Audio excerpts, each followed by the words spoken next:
Política, economia, educação. Os temas da atualidade em discussão no seu rádio. Rádio Opinião. Rádio Opinião. A opinião de quem entende do assunto. De segunda a sexta, às 7h40 da manhã, na Universidade FM.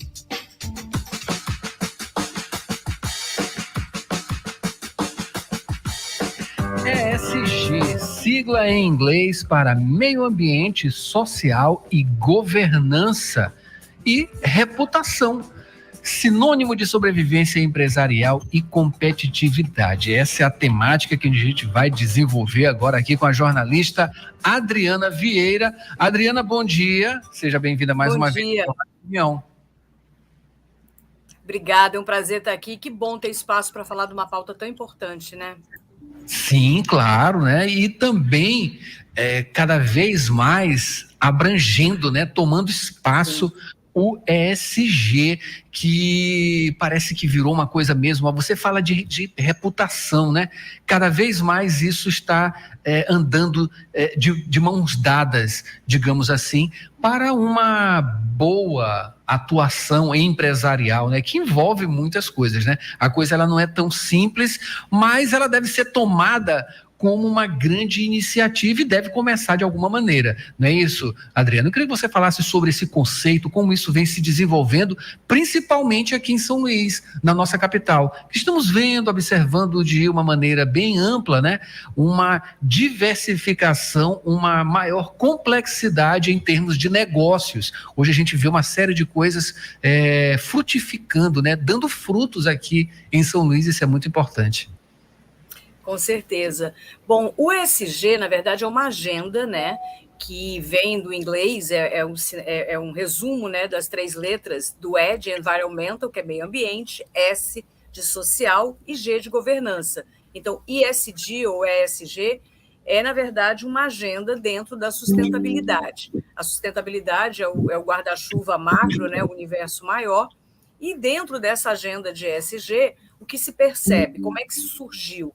Né? Em 2004, Kofi Annan, então presidente da ONU, num encontro com os maiores banqueiros e empresários do mundo, ele sugeriu que eles começassem a observar, a incluir essa agenda ESG, ou seja, priorizar ações de meio ambiente, de social e de governança dentro dos seus negócios, no planejamento estratégico, porque aquilo deveria ser tratado como risco do negócio. Ou seja, não é mais uma ideologia, sustentabilidade, não é mais uma opção, é uma necessidade concreta. E mais que isso, além de uma necessidade de sobrevivência, né, para todo mundo, vai das pessoas físicas às empresas, porque não há um planeta B, não há um plano B para a Terra. Nós usamos os recursos indevidamente por muitos anos e séculos. Agora, a gente vê aí os desastres ambientais, as mudanças climáticas, ou seja, os recursos naturais, eles são escassos, alguns são finitos, então a gente tem que mudar, né, o mindset, a cabeça, o modo de fazer negócios. Entra nessa tendência o capitalismo consciente, que é uma nova onda que defende sim o capitalismo, o lucro, as relações de trabalho e produção, mas olhando com respeito para as pessoas, para o planeta e para o meio ambiente. Isso é que mudou no jogo, e não mudou agora, né? Já vem se desenvolvendo há um tempo, em alguns países já há até legislações onde entra a comunicação, que é a minha área de atuação, e a reputação, né? O que isso tem a ver com ESG? Em alguns países já é obrigatório para as empresas produzirem os seus relatos de ESG, ou seja, reportarem ano a ano o que fazem, quais são os riscos do negócio e como elas mitigam esses riscos, como gerenciam as 3 áreas, né, de meio ambiente, pessoas, no social e governança. E aqui no Brasil isso está chegando muito rápido também, porque é necessidade. Em 2024 a 2025, já há uma mudança aí para as grandes empresas com capital na Bolsa de Valores. Elas já vão ser obrigadas a ter um reporte, né, de ESG. Vai haver obrigatoriedade de um relato, né, nessa área. Para as pequenas empresas, não há obrigatoriedade do relato, da auditoria. Mas se a gente pensar que a pequena empresa ela é fornecedora de uma média e de uma grande, ela tem que estar em sintonia com essa agenda. Ou seja, enquanto uma grande empresa que tem toda uma área de meio ambiente, né, tem dinheiro, recurso e tecnologia para descarbonizar, por exemplo, a sua operação, trocar sua frota de carros por carros elétricos, A gente sabe que a realidade da pequena empresa não é essa, é outra. Mas a pequena empresa pode começar um movimento tão impactante quanto no seu tamanho. Isso, por exemplo, passaria pela redução de uso de papel, das impressões, troca por documentos digitais, o uso de copos descartáveis serem abolidos, né, do escritório. Isso já faz um grande impacto. A reciclagem, destinação de resíduos, fontes de energia, ou seja, há muita oportunidade, não só de você se alinhar com o meio ambiente, mas também como você avançar no social, apoiar projetos sociais. E essa é uma agenda que a Intermídia, a nossa empresa, puxa, porque a gente entende que a reputação não é só divulgação. Divulgação, na verdade, é um momento secundário. Antes de divulgar, a empresa tem que fazer. Né? Então, a gente gosta muito tem um tal do storytelling, que é a moda hoje, né? Que é contar histórias, divulgar as empresas. A gente recomenda os clientes fazerem o story doing. Né? Então, primeiro faça, depois reporte, porque aí não vai ser uma lavagem, uma maquiagem, né?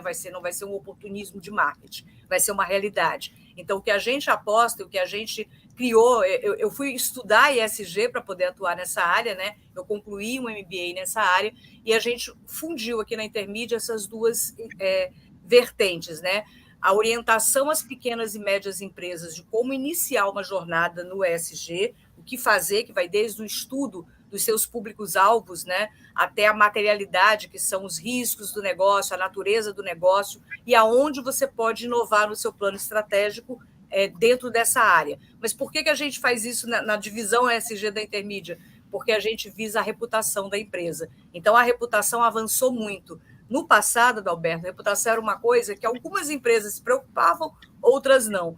Não sei se você lembra, tinha até um grande ditado, né, do tal do low profile. Eu quero ser uma empresa discreta, eu não quero falar, eu estou aqui trabalhando só para ter meu lucro, trabalhar bem para o meu cliente, para o meu funcionário e acionista. Não é mais isso. A sociedade hoje ela é interligada em rede. Todo mundo observa, a sociedade cobra, até mesmo quem não é cliente. Então, hoje, a reputação é a principal licença para uma empresa operar, seja ela de qualquer tamanho. Ela pode ter o melhor produto, o melhor preço, se ela não tem reputação, ela não tem negócio. E reputação passa pela agenda ESG. Dúvida. Adriana, a gente observa isso, né, nos pré-requisitos, né, para negociações, né? Aqui no Brasil, no mercado exterior, a entrada, inclusive, de produtos em outros países, ela depende desses parâmetros, né? Os parâmetros ambientais, enfim, sociais também, eles entram, e você falou muito bem sobre essa questão, né, em não transformar isso aí num greenwashing, né, que também é outro termo que é muito utilizado, que é justamente a instrumentalização dessas coisas, desses atributos, digamos assim, apenas com o intuito de só limpar a imagem e não ter uma coisa mais profunda, né, com esses conceitos que são extremamente importantes. Mas eu queria que você falasse, e você já deu até uma deixa, já deu até um tom aí, digamos, de uma coisa mais prática, né? Porque o questionamento é justamente esse, porque a gente observa e vive em um paradoxo, né? Como uma coisa é tão próxima e às vezes tão distante, né? Mesmo sendo tão próxima. Estamos dentro desse ambiente, dependemos aí, claro, né?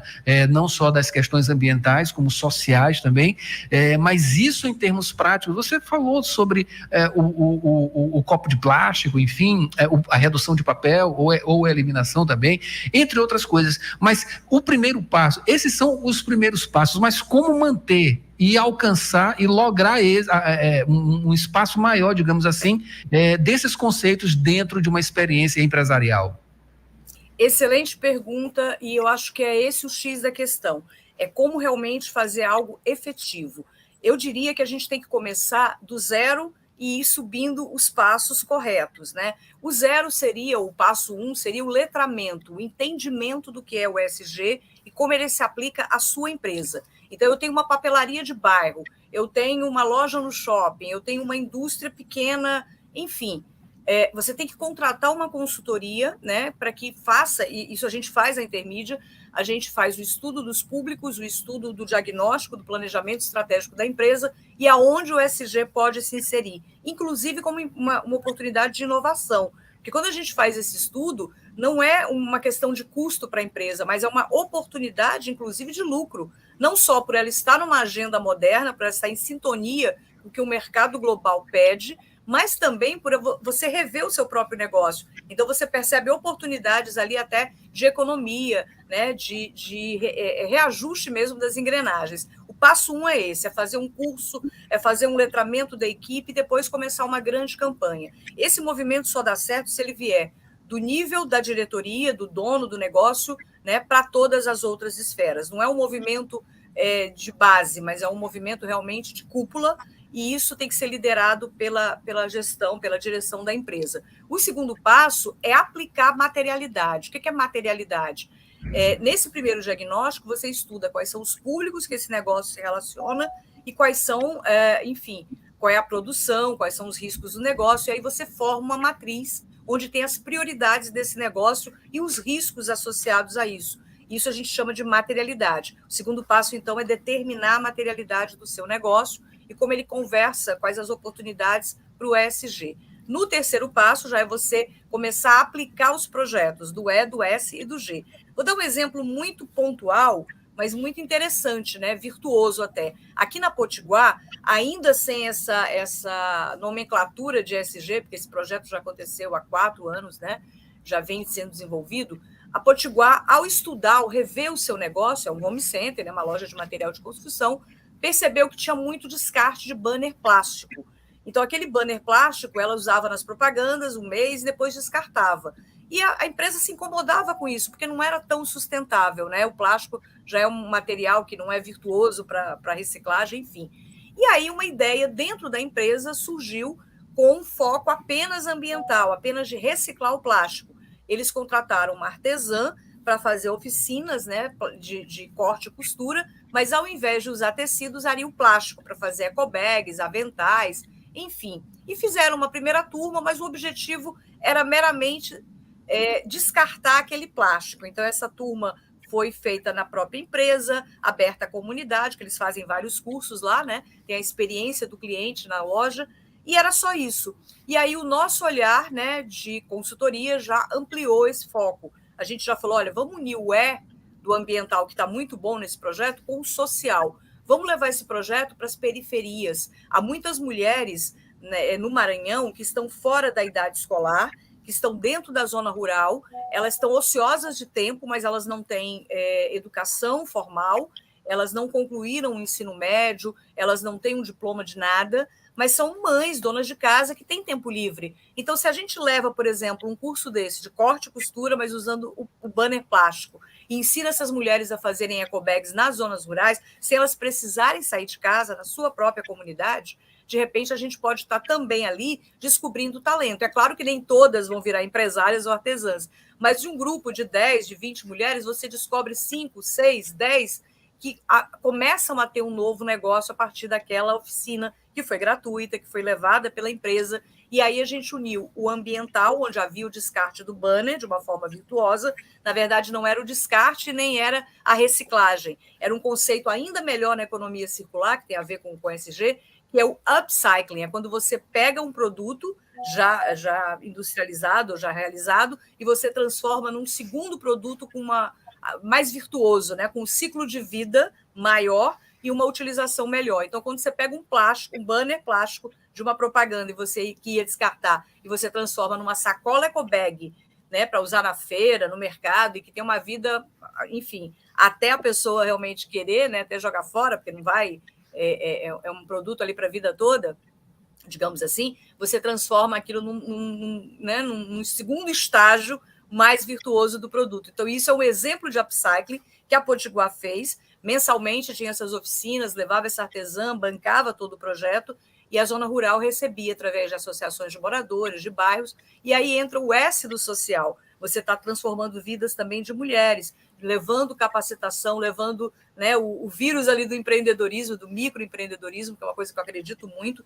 Então, o que a gente busca fazer também é trazer esse conhecimento que a gente tem do mercado, quais são os projetos sociais sérios, porque às vezes uma empresa de grande porte vai criar sua fundação social, mas a de pequeno, que tem R$100, 200, R$300, que poderia estar investindo no social, mas ela só tem isso. Como é que ela faz? Ela, então, se associa a projetos sérios. Pode haver um pool de empresas, de microempresas, por exemplo, juntas, patrocinando um projeto como esse, de geração de trabalho e renda. Então, há muita oportunidade no Maranhão. Eu costumo dizer que, às vezes, a gente reclama, né? É um mercado pobre, é um estado pobre, um país como o Brasil, que é difícil, mas é nesse momento também da dificuldade que a gente tem as maiores oportunidades de avanço, de inovação. Então, crise, eu não gosto da palavra, eu tiro o S e boto o CRI, né?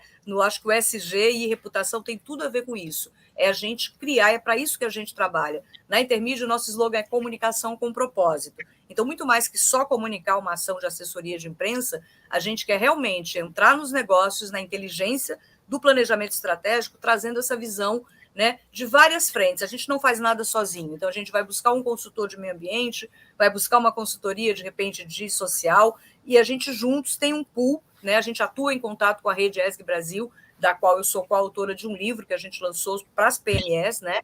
Então, é muita oportunidade, Adalberto, e é só começar, mas começar correto, você falou tudo. Acho que tem que ter um letra, porque senão vira moda, né? É uma palestra que você faz sei lá, no Dia Mundial do Meio Ambiente na tua empresa e acha que isso foi ESG. Ou então parabenizar a comunidade LGBTQIA+, no dia, enfim, relacionado a essa causa. E não é só isso. Isso é lavagem, né? Doação de cesta básica no Natal e dizer que tem uma responsabilidade social atuante em sintonia com o SG. Mentira, isso é lavagem. Então, o passo correto é esse, é ir do zero, fazer o letramento, fazer um curso básico que a gente tem, a gente oferece isso em 8 horas apenas, não é nada, né, nem tão caro e nem tão inacessível, então é acessível a todos os portes de empresa, e a partir desse entendimento, desmistificar a coisa, porque não é tão difícil quanto parece, não é complicado, é complexo, mas não é complicado, veja a diferença, né?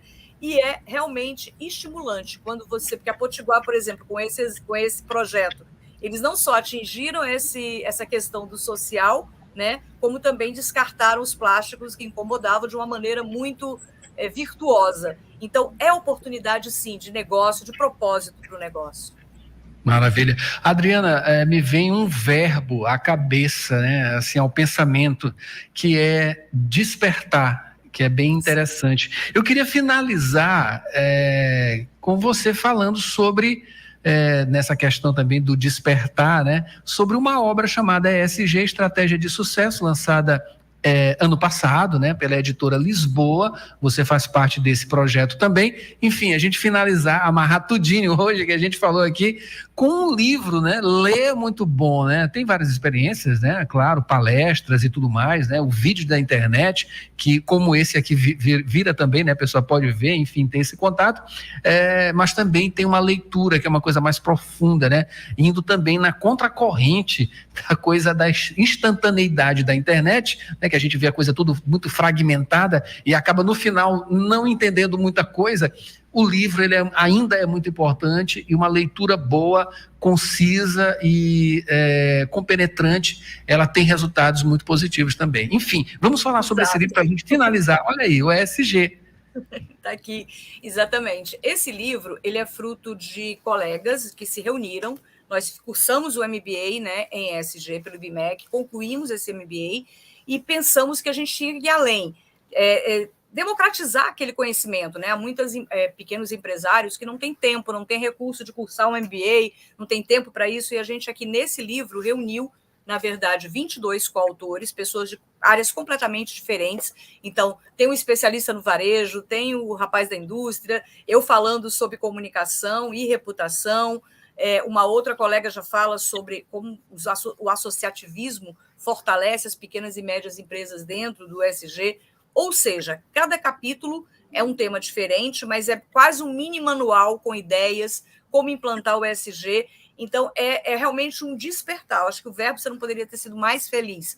Dentro desse letramento que eu falei que é o passo 1, é você conhecer, entender o que é o ESG, esse livro tem exatamente essa função. Foi coordenado, né, pela Rede ESG Brasil e editado pela editora Lisboa, E eu abro o livro falando de reputação e ESG. É um novo momento para as empresas onde não tem como não priorizar isso, senão você está fora do jogo do negócio. Isso para qualquer porte de empresa, né? E depois cada capítulo vai abordando uma temática, como eu disse, específica, mas eu diria que é um livro que você pode ler enquanto diretor, CEO, dono do negócio, pode compartilhar com a sua equipe para entender melhor, está dentro dessa proposta de letramento, de desmistificar o que é o ESG, aqui é muito bem explicado, sem tecnicismo, e eu acho que é a primeira obra, na verdade, voltada para esse fim, porque tem muitos livros, né? Nem muitos não, há alguns livros falando sobre o tema, mas já com pegadas mais de sustentabilidade, de descarbonização, enfim, esse aqui é geral.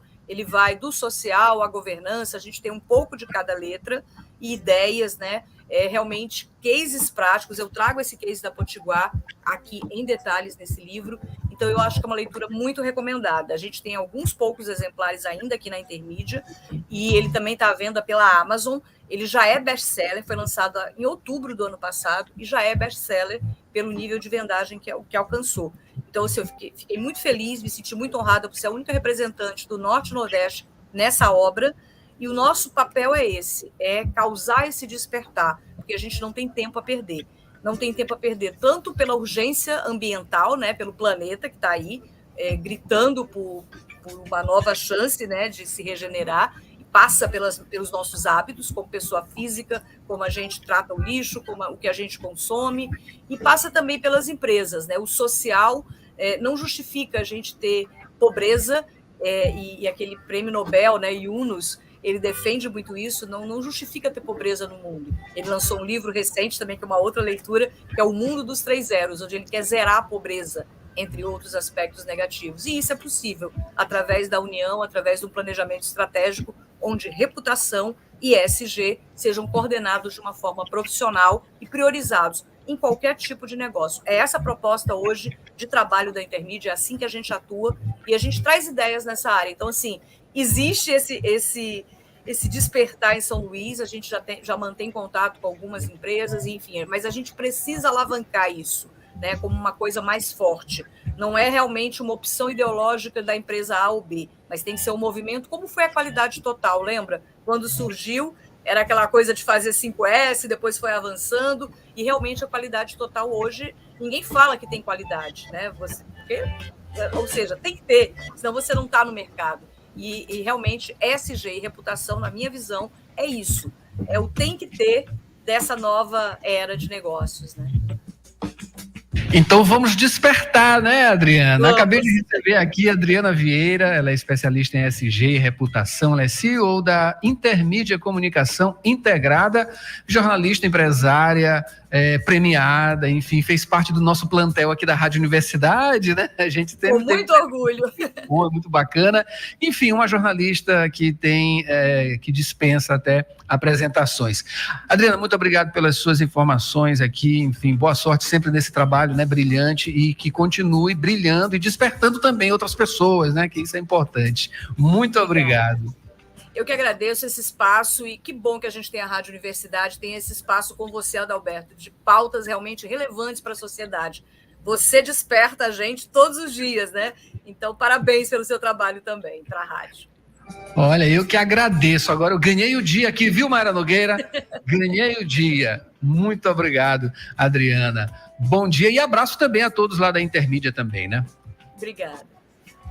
Bom, esse foi o Jornal Rádio Universidade desta terça-feira, uma produção do Núcleo de Jornalismo da 106. Eu e Mayra Nogueira, a gente volta amanhã também com o professor Euclides Borges Júnior e todo mundo da equipe. Mais um Jornal Rádio Universidade. Fiquem com Mayra agora, no Sessão das 8, melhor do pop nacional e internacional. Quer ver, rever tudo de novo? É só ir lá no site www.universidadefm.ufma.br ou diretamente no YouTube, Jornal Rádio Universidade. Até amanhã.